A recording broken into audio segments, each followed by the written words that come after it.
We last left our story at Having a trouble too. review. And I'm going to ask if you guys can mute yourselves, that'd be great. And if you can't do it by yourself, I'm happy to mute you as well. I'm not trying to be mean. It just makes it easier to talk when there's no ambient noise. So the last we left our story, we were reviewing the Shava, everyone's favorite vowel. And I know that the Shava is a tricky vowel, so I want to make sure that while we're in our review mode, that if there are questions that come up about it, even if they seem silly to you, even if they seem like questions that are redundant or questions that we've covered before, please stop at any point and let's go over those questions together. So without any Can I ask a question, please? Sure. Is that Donna? Yeah. So, Yeah. What I think would be really helpful is if we had lists of words with the Shava in all of its permutations, and then we could practice saying them. And I think that repetition would definitely help me a lot. Well, I'll add on to that to say that the book offers those options. That's where kind of all of the rules about the Shava happen. So if you look at page 31, I wouldn't call them lists, but they are 1, 2, 3, 4, 5, 6, 7 words. It's the beginning, the end, the middle, 2 in a row. All of the things that we are looking at on the slides are in the book in a little. That totally covers it. Thanks. Yeah. So the slides that I've made, as I explained last time, are really just a consolidation of the information in the chapter to kind of give us the ability to review rather than repeat what we did exactly ad nauseum in the summer in the same way. I'm trying to move us further along so that we can continue where we left off rather than repeat the same class again. If any of you, for any reason, are still struggling with the very basics, I don't know that applies to most of you, but if it does, I'm teaching a beginner class from the start. We're only on chapter 2, and that meets on Mondays and Wednesdays at 2:00 in the afternoon. It's an afternoon class. There are 9 people in it. They're all fresh beginner Hebrew learners. If any of you can email me privately to say, I'd love to be able to be in that class to give myself the extra boost. It goes back even behind what we are doing right now. So it's really at the very start of chapter 2. So just putting that out there, if you need any more time. Yeah, is that Linda? Yes, it is. There's a whole page 32 of the practice as well. Yeah, exactly. So pages 31 and 32 covers all the rules in more slower, fundamental detail. I find that some of the rules in here are a little confusing, which is why I went on and created those the purple slides that are like case by case to kind of drive home the point of the Shava a little bit more. But this book should be offering you all of the examples you need. Thank you, Linda. And Liz, you had your hand up? I did. I have a couple of questions on page 32. Is this the time to be asked? This is the time, yeah. So if there's no other outside questions, then we can go back to our Shava theme of the week. Then let's do that. Liz, let's turn to page 32 and see what's coming up in there. Okay, so my first question was on row C, and it was the last word, and it was where you had the double letter. So I was pronouncing that matete. Yeah, that matete. Yeah, so you gave the first sound a slight eh sound to distinguish it from the other T. Is that correct? Okay. Matete. Yes, and then the same thing for D. I'm pronouncing it lamaman. So give it even a little bit more of an S sound. Lameman, lameman, instead of lamuman, lameman. Lameman, okay. Yeah.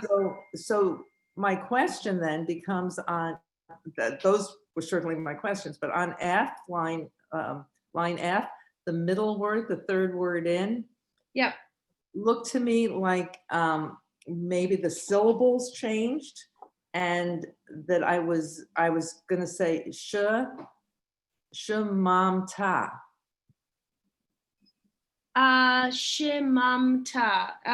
Shemamta. Let me see where that is. Shemamta. Yeah, the third word on F is that shemamta.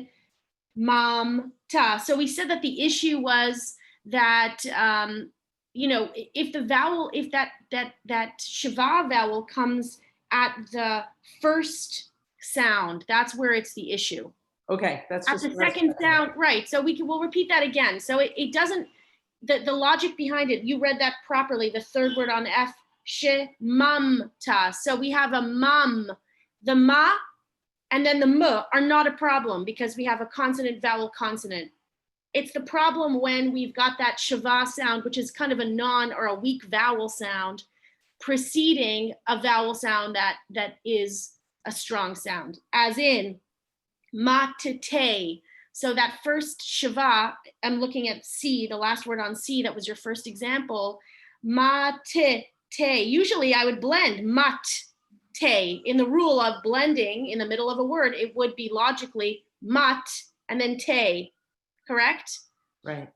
And because if I do that, I lose the ability to distinguish the double letter, I am giving that first shava, ma-te-te, a little bit more of an eh sound so that I can tell in my ear that there are in fact, two tofs in that.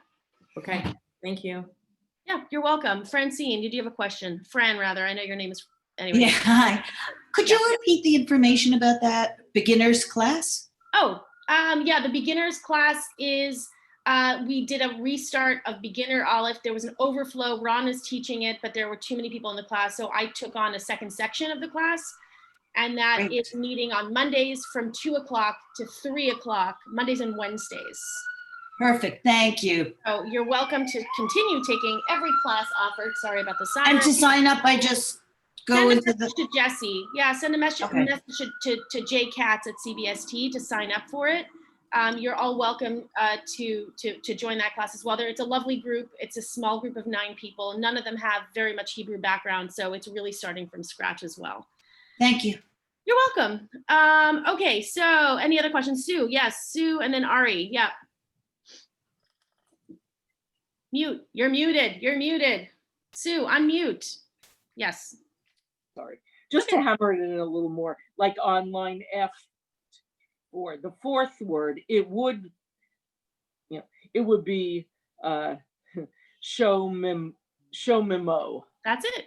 Okay, fine. That's So it. the fact Show that memo. it's Yeah, the O doesn't matter. It doesn't matter. That's what it's not a vowel under it, but rather a vowel next to it. It doesn't really matter. The idea, the idea is when you've got a double letter, and one of them has, the first one has a shava, the instinct and the rules are to blend it.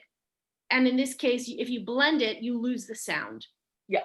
So that's pretty much it. Yeah. And Ari, what's your question? I came across a word in the wild that had a double shava. I'm gonna put it in the chat right now. And it's not like 2 of the same letters. Yes. But so is that leaf, or is that lenif lota? we're gonna catch that one. Did we not do 2 different letters with a shava yet? That's the next slide. Okay, hold the question. That's the next slide. Thank you for that. I think we had one more slide to do, which was not the double letters, and so that's gonna fit into that as well. So what do we do when we have 2 back to back without a double? So the double letter is actually the issue. When we look at the example, Ari, that you put up, you're gonna see that it actually is more along the lines of the rule of the shava. So if I'm gonna get off of our big screen for a second. Every question that was raised has been addressed so far. See, okay, Ken. All right, we're moving on. We're gonna put on my screen share, and we're going to get our next slide, and hopefully that will happen with seamless movement. All right, let's get some faces out of the way. All right, so here we go. Here is combination of the Shema Israel. Okay, we looked at this one already. And then we're gonna look at, okay, here you go, exceptions. So there are 2 exceptions, and these are also in the book. I'm not making this up. This is all in the book. So the first exception is going to be on page 31, the silent at the end of a word. And that is, as it says, we have the examples, 1, 2, 3, 4, 5, 6 examples at the end of a word when a shava vowel appears under the last letter of a word, it is silent. So I will tell you something about the shava. when we go into learning some of the pronouns, which may or may not happen in this book, I think it may happen in this book at some point. We are going to find that one of the pronouns, which is actually the second person feminine, you in the second person feminine, is this word here. And the reason I'm going to show this to you is it's going to make a little bit more sense as to why we have a vowel at the end of a word, because I've told you in Hebrew, we really don't have vowels at the end of our words. So why is this the case? In Hebrew, when I say the word you, I'm going to do it in script and then I'm going to do it in print so that no one feels completely lost as to what I'm doing. This is the word. And this is the print version of it. It's just an aleph and a taf. An aleph and a taf is the word for you, feminine, singular, at. You, like at isha yafa. You are a beautiful woman. At isha yafa. So the at in its construction as a pronoun takes this taf with two dots underneath it, with a shiva underneath it. That's the construction of the word. So what happens is we use the same suffix ending when we conjugate words in the second person feminine singular. There's something about Hebrew when we learn grammar, and that's going to be not in a long time, but when we get there, there's a reflection between the pronoun ani and I'll give you an example that we know. Anachnu is us, and Eloheinu is our God. Aleinu leshabech, aleinu, it is upon us. And the anu at the end is called a pronominal suffix, and it indicates a pronoun when it comes to either nouns or verbs. So that taf at the end of a word that has two dots underneath it, sometimes with a dagesh, sometimes without, implies that that word belongs in some way to the second person singular you. And that's why it's underneath those words. So the word natat means you gave, feminine singular. Harat means you were fearful of, singular feminine. Bat means you came, you arrived, singular feminine. Second person singular feminine. So my point is that's not a common thing to just have under a word. This particular pattern of the taf with the shiva underneath it belongs to a certain kind of grammar conjugation. So it's rare, and you'll see it in a lot of prayer books in the sense that it's going to be a grammar formulation. Well, you won't see it in a lot of prayer books because it's a feminine ending, but you'll see it in the context of a grammatical formulation. I'm sure you're gonna have questions about it. Let's not get too caught up in the grammar. If you have any brief questions about this particular case, you may ask, but we're gonna move on to the next thing, which is a lot more interesting and relevant. Yes, I have a question. Yes. For those of us who are blind, can you just spell and tell me where the shva is? It's at the very on last word letter. It's a taf. Bat? It's a taf at the very last letter of the word. So Okay, I have the word bat. Yeah, I have the word at. I have the word at, aleph, taf, at, and the shiva is on the taf at the end. So it doesn't change the sound of at. It's there or not there in the way that you hear it, right? At, you. On the screen either. Isn't it the last word at the end of the word on page 31, the last one? It's on page 31, and it's the middle, that middle bold, which says at the end of a word. Right, taf. Yeah, it's a taf. It's a taf with a shiva underneath it. Everyone can see that on the screen. If you don't have the screen, you have a book, and if you can't see it all, then it's a taf with a shiva underneath it. That's the construction. And again, the reason I'm bringing it up is because it's not common, because the rule still remains that in Hebrew, unless it's a pronominal suffix ending, which we are going to look at, I promise you, I'm not going to leave you hanging in this, which defines a word as belonging to someone. That's what a pronominal from pronoun, suffix, and ending. Pretty obvious in those words. But what that means is many words in Hebrew, as they are constructed, will have a suffix ending. And that suffix ending is part of the word technically, but in the spelling of the word, it's not part of the inherent spelling of that word. So most words will not end in a vowel sound or in a voweled letter. In this case, it does because it's part of a grammatical formulation. I'll leave it at that. There's a lot of, stuff to dissect, but not really relevant to our class right now. Basic questions on understanding this concept. Silent at the end of a word. Okay, great. All right, next. So I'm going to draw a line between these two things because they're in fact two different slides. So I've got the line here was this. We covered this thing over here. Terrific. Give this a little check mark. And we are now moving on to when two in a row. Well, when two Shavas in a row. That's very poor English of me to not make that more specific. But when there are two Shavas in a row. So Ari, this is going back to what you said here. So we've got this. This is the rule, basically. We think of it as two paragraphs, two syllable sounds. The first one is going to operate as the blend, as we've seen before. Al. Got that? Al. And the second is going to be as though we're starting a new word. So the logic is draw a line between the two shavas. The first one is blended because it's in the middle. It's between the al, the a, and the rest of the word, al. And the second shva is vocalized because it's as though it starts a new syllable. So we said in the beginning of a word, right, like b'nai, right? We said the be and the b'nai is vocalized because it's the beginning of a word, b'nai. Sorry, I keep doing that. This is not it. This is a shva, b'nai.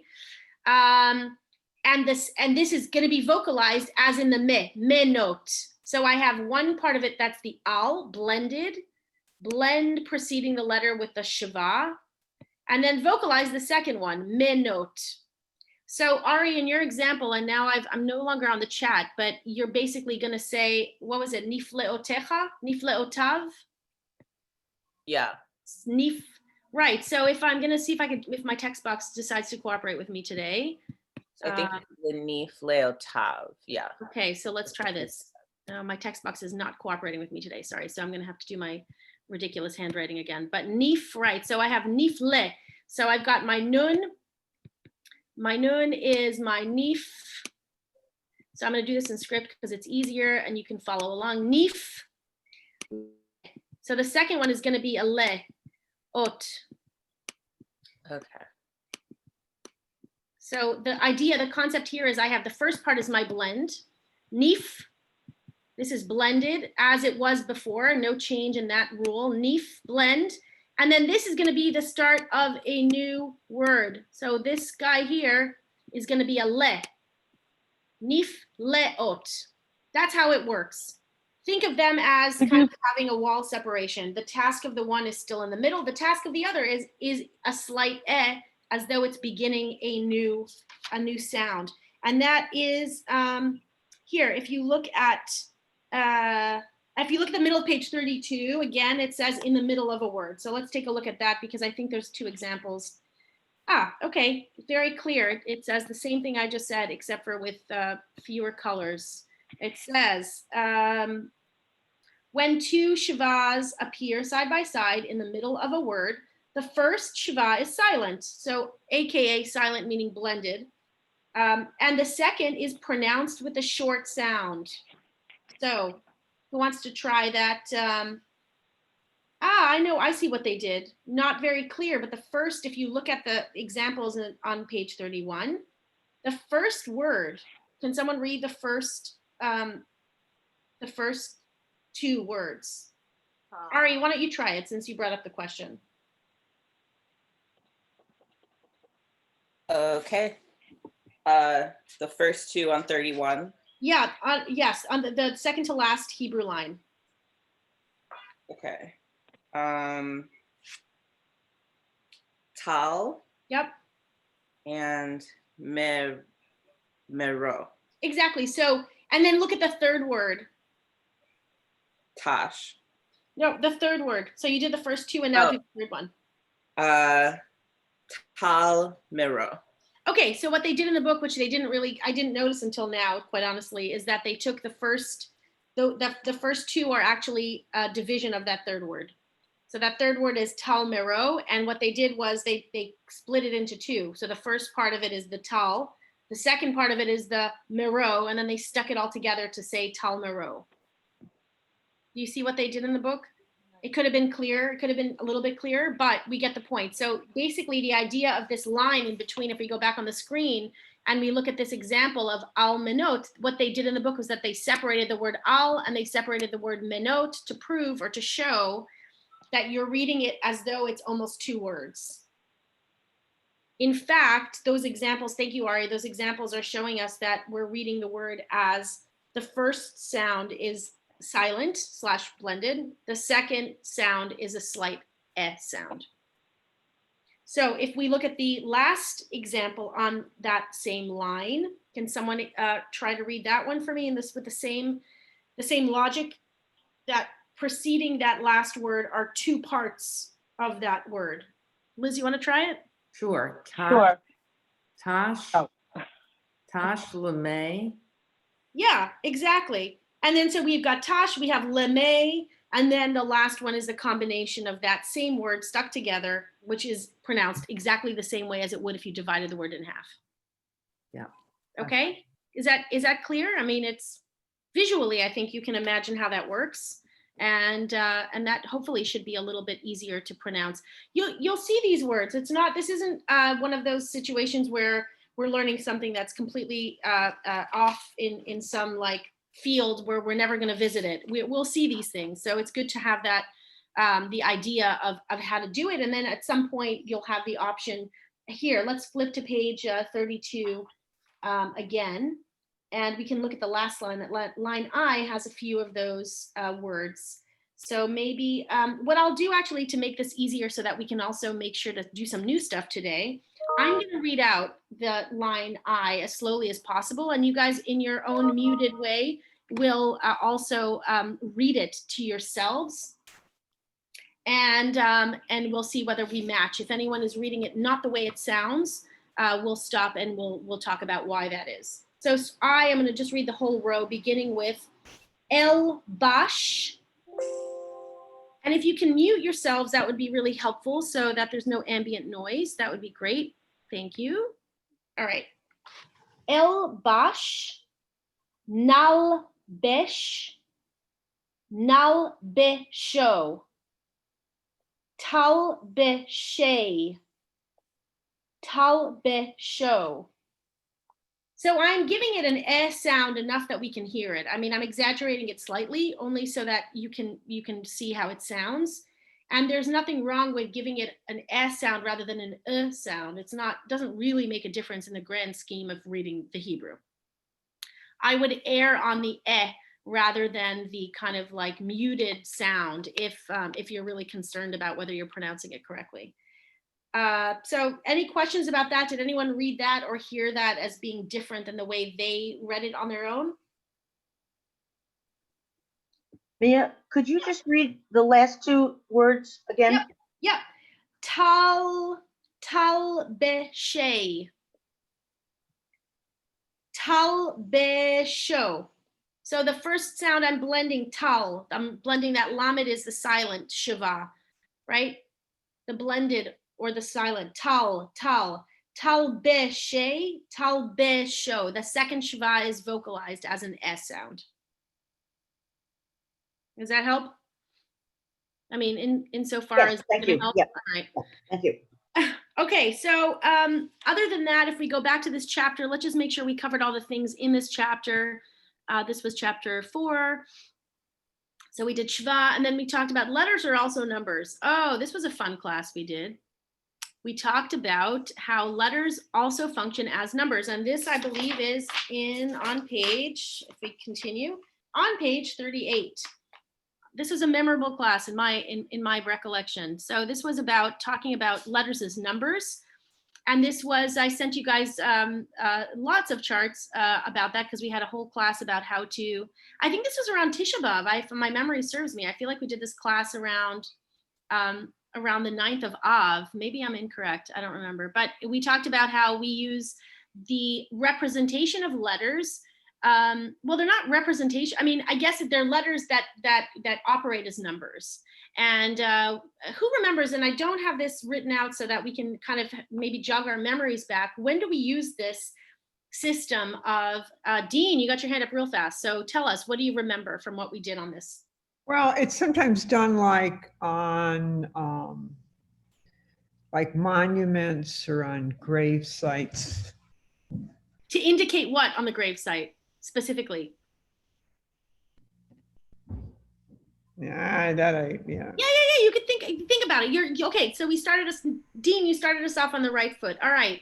So this using of the letters in the place of numbers. So first of all, if we just look at the concept of how this is used, it's on the screen and we can talk a little bit more about that. Again, not too much detail, but just so that we remind ourselves how this is used. Primarily, the function of the letters, like Aleph as 1, Bet as 2, Kaf Bet as 22, Lamed Daled as 34, etc. Those are usually used to indicate time. So in terms of the Jewish calendar, we use it to tell us what day of the week it is, what day on the calendar we're looking at. So if it's like Aleph Tishrei would be Rosh Hashanah, right? Rosh Hashanah happens on Aleph Tishrei. Tishrei is the first month of the calendar year. Aleph is the first day.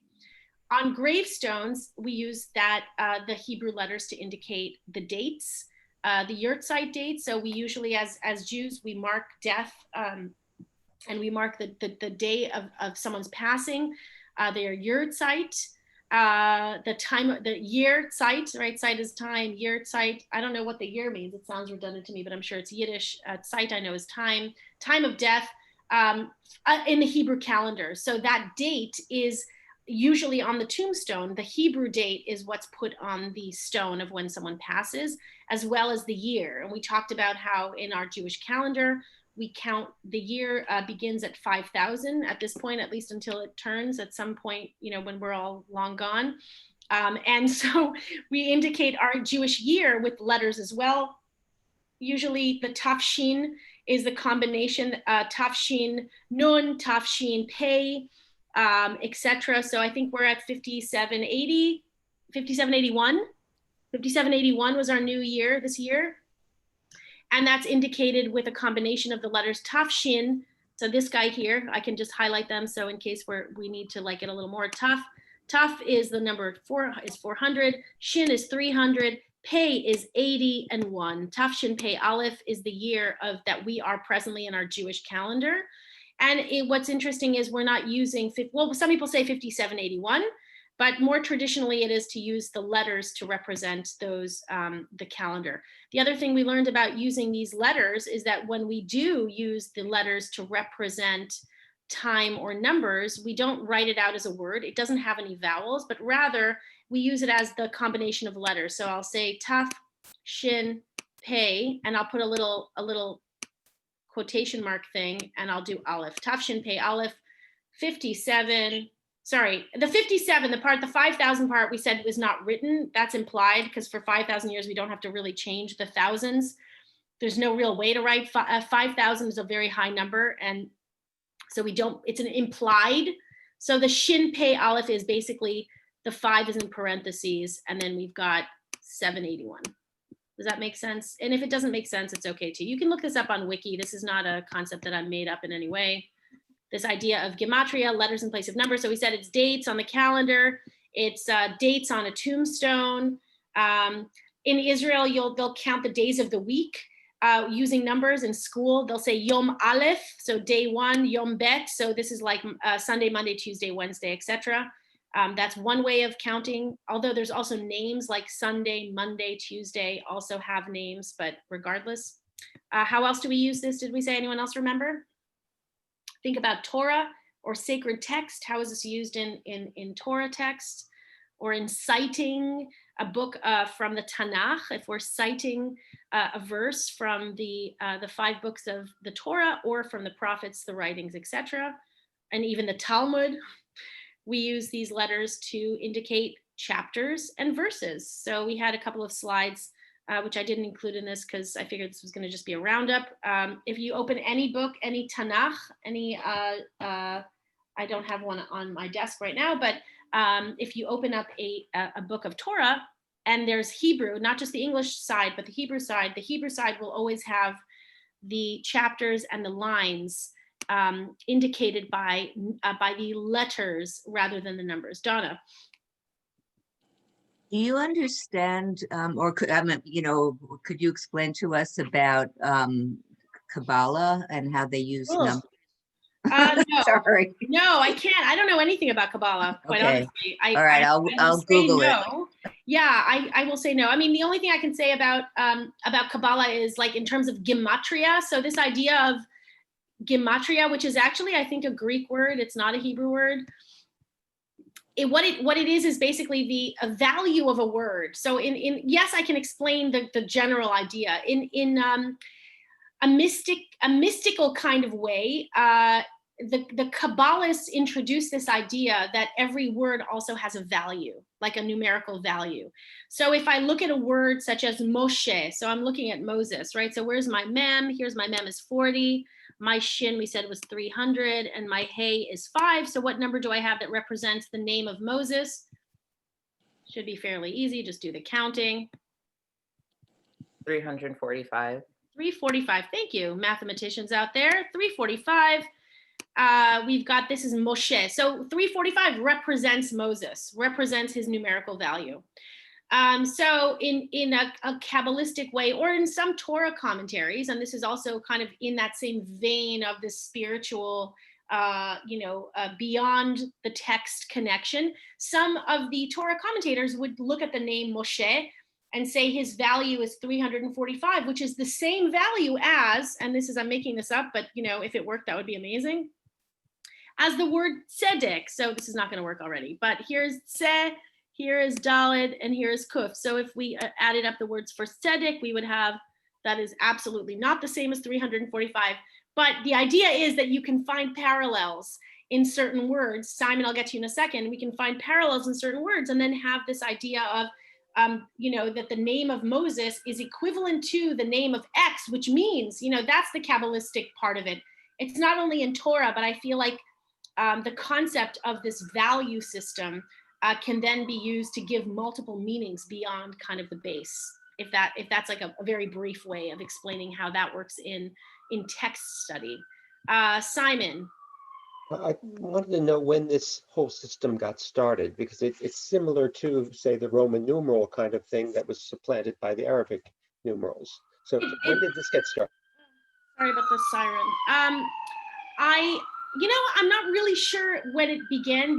I guess we can look back to like the first uses of, I want to say, so we know that in the evolution of Hebrew, the biblical, it began when it was a biblical language. I don't think that this number system was used at all, because really text was just studied for Torah text, and there wasn't this complex idea of number values. I would say it probably is around the time of Mishnaic Hebrew, and I would invite you to do some research on that, any one of you, and come back perhaps on Tuesday and give us a little information if you've learned that. I'm happy to do the same.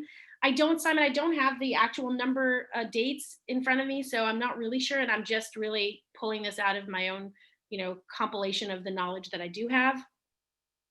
It could be that it started during Kabbalistic times, and it began as some kind of a conceptual idea, and then was used as, let's use the system as something practical, like being able to count. If we think about the dates in the calendar, I would say that it started at the time whenever the calendar began. That would be my answer. Actually, I just looked up about 200 Common Era is what and interesting. All right, so then I wonder if we look to see when the Jewish calendar kind of was codified, like, or when the idea of numbers, dates, that kind of stuff, if they fell into around the same time, if they fell in line around the same time. Good. It's a good. I'm gonna write this down. 200 CE. Okay. Thank you. Sue.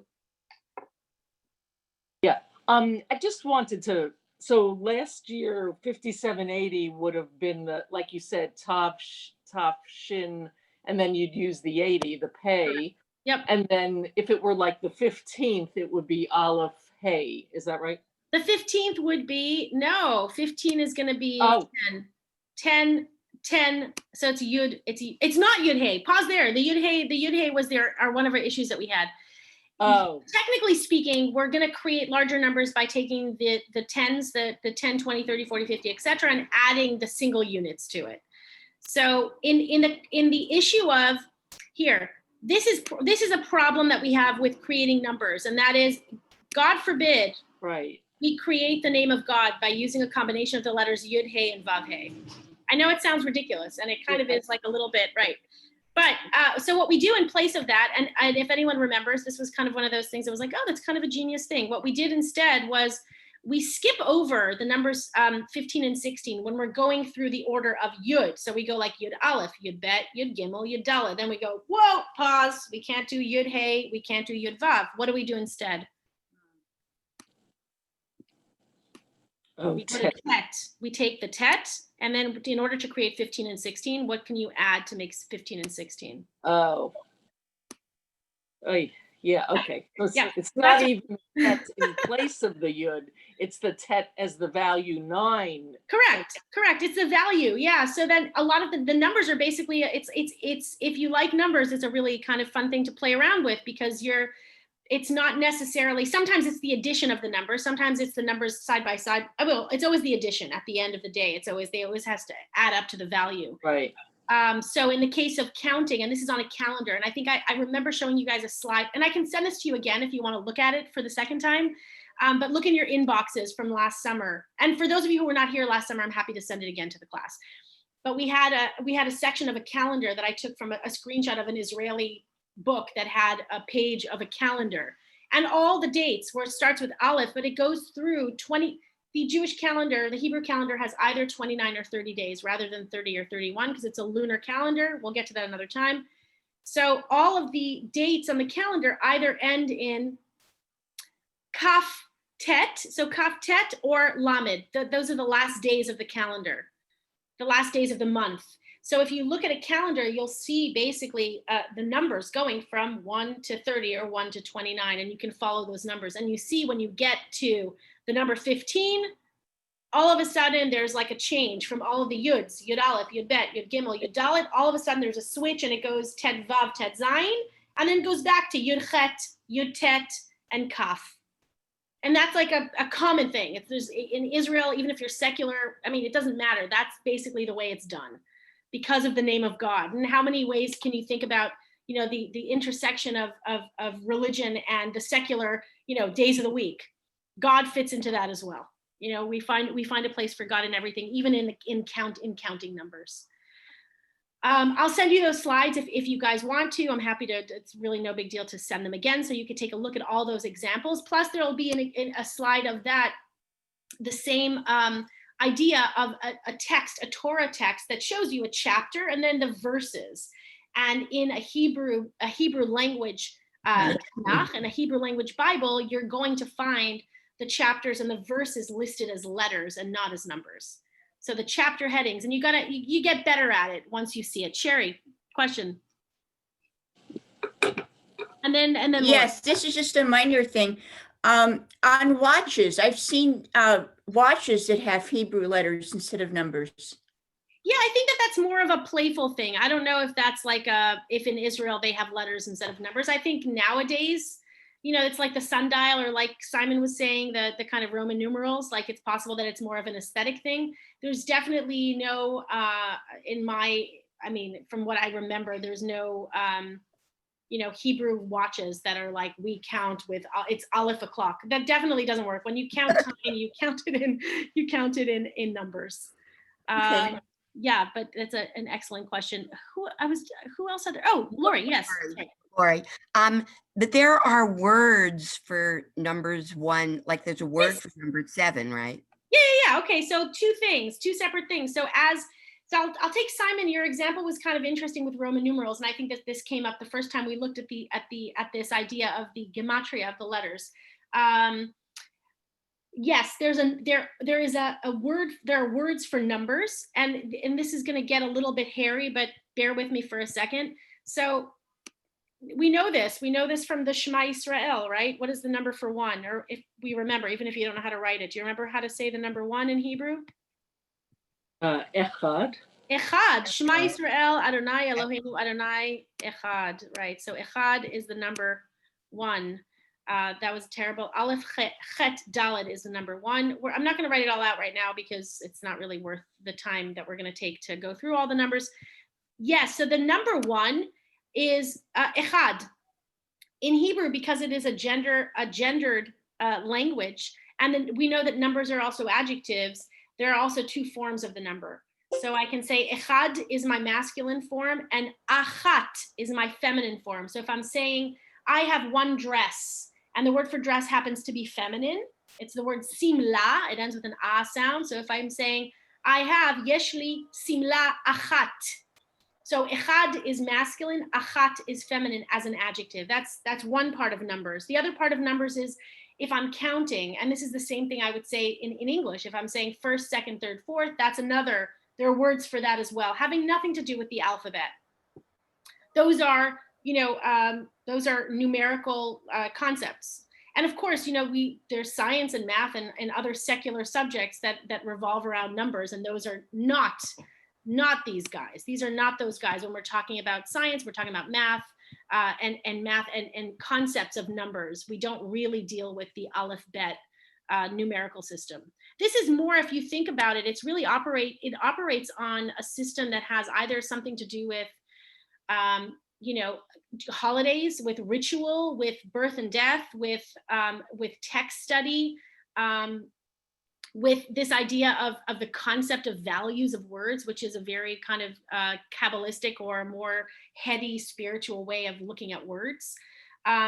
It sometimes does kind of overlap or intersect with the secular idea of counting in numbers, but I would say that is limited to the calendar in that respect. So you can definitely search more about this. There's a lot online. Everything is online, terrifyingly, but there's a lot of information about this, which you can feel free to read about. And then you can come back next week and say like, oh, is that true? I read that, and we can discuss that. I want to close this up because I know we only have till 9:50, and I do want to make sure that we get a head start on the next chapter, because again, this is a review. We're hopefully going to be able to start some new stuff that none of us have seen yet. Before I close the chapter on Gematria, any other outstanding questions that anyone wants to pose with this theme in mind before we move on? And I'm just going to scroll through you guys for a second. I don't see any hands up, but if you, Simon just put in the chat about 0. Where's 0? Oh, 0 is not a number. It's not a number. You know why? Because we're not dealing with concepts of numbers. We're dealing with like when in this particular form. That's a really good point. So is there a Roman numerals 0? I mean, I don't know. Is there? Well, okay. So we don't really need so we don't need a 0. We don't need a 0 because if there's nothing, it's nothing. But if it's a 0 as a placeholder, it'll happen with the addition of numbers. So as we said, 5780, it's Tafshin Pei. The 80, the 0 is part of the number 80. There isn't a 0, but there's a concept of 0 in Hebrew. The word for 0 is ephes. Ephes is nothing. Ephes is 0. But that's the same concept that we would have, the idea of nothingness rather than something representing 0. Because if you're using this to count dates, lines, chapters, births and deaths, there's always a year, right? There isn't a 0. And if we need a placeholder, it'll come with the addition of the numbers. The 0 placeholder, as in the number 10 or the number 705. So how would I say 705? So I would say Taf Shin Hey would be 705. I don't need a 0 because this is already in a hundreds place. So my 10th I think what was happening, somebody said, imagine doing calculus with gematria. Oh. And the point is that this wasn't really meant to do any kind of arithmetic. Exactly, it's not a calculation. That's it. So this is not numbers for calculation. This is numbers for representing time. I don't know if that were, I guess because we have the same language in English or in our concept of language, the language of numbers fills a lot of different places, right? We use it conceptually, we use it to count objects, we use it to mark time. And so in some ways, this idea of the number value system kind of toggles this, like, how do we use, how is it used? How do we interact with numbers? In this case, this is kind of the practical everyday use of numbers, but it's not, because we're not really counting. Like, I don't have Aleph cups of coffee on my table, like I would not use that. And that's why I have the names of numbers. And that's why I have Yeshli Kos Achat. I have 1 cup, and kos is also feminine. So actually kos achat, I have 1 cup. Actually, it's not true, I have 2 cups, but it doesn't matter. Okay, can we close this up for now? Doesn't mean it's not going to come up again, but can we move on to more stuff in the 5 minutes we have left? Is that a resounding yes, because no one's interrupting me? Simon, thank you so much. I'm going to go with your head nod. Okay. Yes. Thanks, Debbie.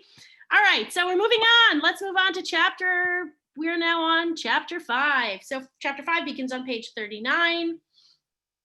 And we have our bet resh chaf as our root. Finalement, finally, we're getting into our ch sound. So our new letters for this chapter are going to be chet, chaf, and final chaf. So here they are, our friends over here, our ch sounds. I'm hoping that at this point in your Hebrew learning, you're feeling more comfortable with some of the guttural sounds of Hebrew. And if you're not, you can continue to practice them in the shower. It's the best place to practice because really that humidity is really good for the chaz. So we said chaf, final chaf, and chet, they all kind of belong to the same group of letters. This is going back to our dagesh. So we talked about, oh God, that's an awful color. It does not work on that screen. Let's go back to black. So our dagesh, we said, was the dot that kind of separates our stopped sounds and our continuous sounds. So here is our stopped sound, which is k. And here is our continuous sound, which is so when we say stopped and continuous, we mean a sound that begins and ends like a k, and a sound that goes on forever as long as you can continue the breath of the you can take it for a very long time. The ch sound, the chaf, also has a final. The final chaf is a letter that looks just like the chaf, but the leg is dropped. It's not, a lot of people think it's a final dalid. I don't know why. They're like, it's a final dalid. I'm like, no, it's not a final dalid, it's a final chaf. I guess because the edge of it in some of the fonts has a bit of like a ledge in the back, so it looks like it would be a final dalid, but it's not, it's a final chaf. That final chaf always appears with a vowel in it. So this is why I'm gonna kept that dot in there so I can add a second one. The final chaf always appears with a dot inside it.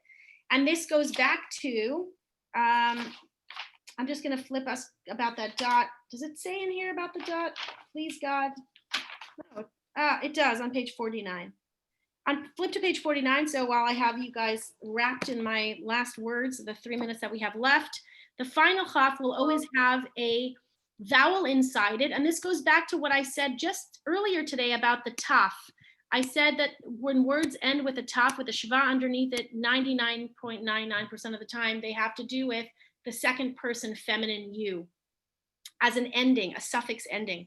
So if you look at the top of page 49, in the box, it says the letter chaf is often used as a prefix. Okay, we'll look at that later. But what we're looking at is as a suffix. When the final letter chaf is attached to the end of a word, it is generally translated as either you or your, and usually means almost always, appears with one of two vowels, either the cha with an a with a kamatz in it, that was very crooked, but you understand what I'm talking about, or the two dots, the shava. And these are always as suffix endings, obviously suffix because it's a final chaf, it's always going to appear at the end of a word. But what does this represent? What are those vowels and why are they at the end of a word? Because they are pronominal suffix endings. They come at the end of a word like bishlomecha. Bishlomecha, we've seen that word, or Torah techa, we know that word, right? Your Torah, Torah techa. Whenever we see that word, that letter at the end of a word, the cha, it means your. And if we look at the word like shilomecha, so if we look at page 49, there's a bunch of those words in as examples.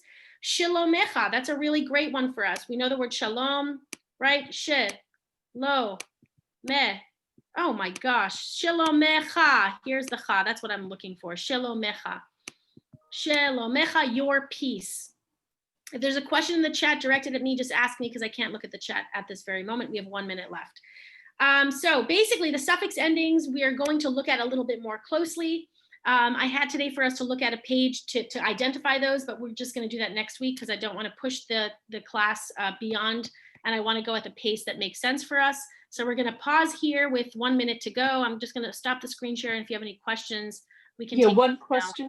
Yes, Sue. Just one question. Which which one is masculine and which one is feminine? Good of those question. stuff? So the two dot, the Shiva is feminine, just like the at, it's the same. There's a lot of recurring patterns. So this is why when we look at Torah Techa, Shalomecha, the ah sound is always the masculine. Think about the Siddur as being the God language in a Siddur is most of the time, well, I would say most of the time masculine. Noreen, Dean, sorry. Yes, say either. I don't care. Yeah. Say, can you pronounce both of those? Pronounce it with the Shiva and then. Yeah. pronounce it Yeah, with- yeah, yeah. So I'm going to say the two. I'm going to say Shalomecha and I'm going to say Shalomech. It's the same. It's the silent ch sound. Shalomech. It's the same as the taf with no, it doesn't make a sound. It's just a ch.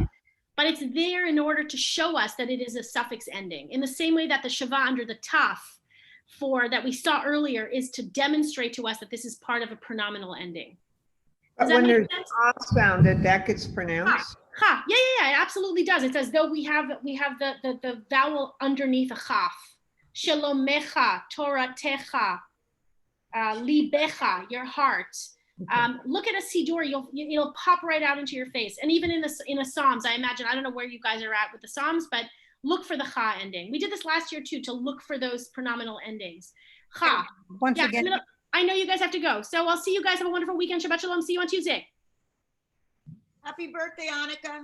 thank you. Happy Happy birthday. birthday. Yeah. Thank you, everybody. Thank you. Bye-bye.